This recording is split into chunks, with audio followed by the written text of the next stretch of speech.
Para ahli hadis ketika mereka menjelaskan makna sunnah, ma udhifa ila Nabi sallallahu alaihi wasallam min qaulin aw fi'lin aw taqririn aw sifatin, segala sesuatu yang disandarkan kepada Nabi sallallahu alaihi wasallam, baik berupa ucapan atau perbuatan atau ketetapan hukum atau sifat, ini disebut sunnah menurut para ulama ahli hadis. Kita contohkan ucapan Nabi SAW. Hadis riwayat Bukhari dan Imam Muslim dari sahabat Umar bin Khattab, innamal a'malu bin, sungguhnya amalan itu tergantung pada. Ini ucapan dari Nabi SAW. Nabi SAW langsung yang mengucapkannya. Yang kedua, perbuatan yang menceritakannya adalah para sahabat radhiyallahu taala anhum. Contoh ucapan istri Nabi SAW, Aisyah radhiyallahu taala anha, kana an-nabiyyu sallallahu alaihi wasallam yu'jibuhu at-tayammun fi tana'ulihi wa tarajjulihi wa tahurihi wa fi sya'nihi kullihi. Nabi SAW suka, mencintai, memulai dengan anggota tubuh bagian kanan, dalam menyisir rambutnya, dalam memakai sandal, dalam bersuci, dan dalam segala urusan beliau. Ini perbuatan yang diceritakan oleh para sahabat. Ini termasuk menurut ahli hadis. Yang ketiga, ketetapan hukum. Nabi maksudnya ketetapan hukum.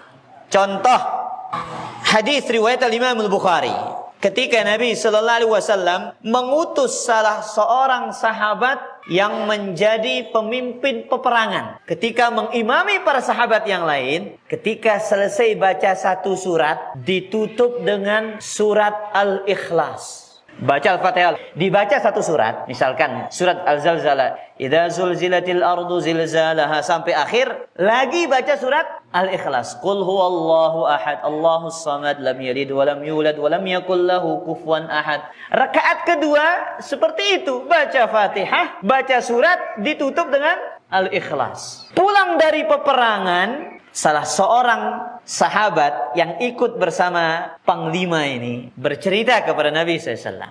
Apa kata Nabi SAW? Saluhu, tanyakan kepada dia, li ayyi syai'in yasna', kenapa dia melakukan perbuatan itu.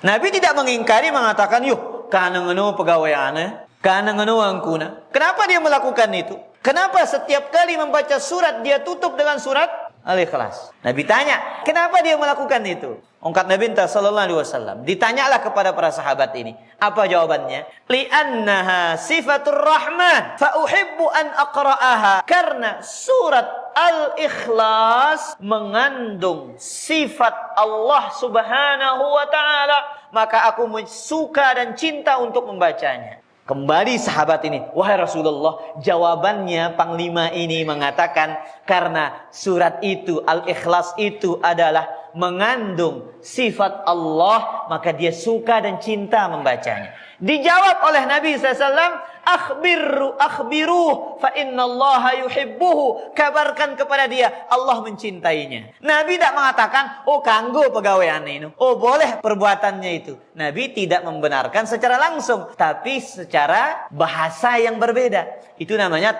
takrir.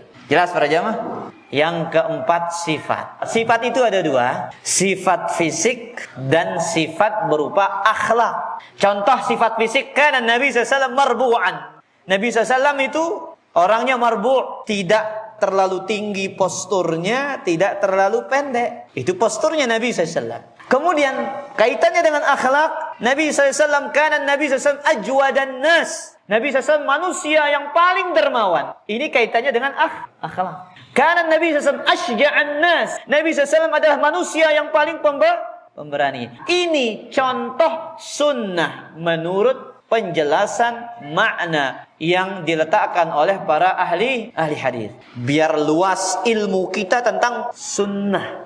Jadi kita ini sempit dalam memahami karena kita memahami sunnah, gawe mau pahalan dek na gawe, dek na mau dosa. Itu yang kita pahami selama ini.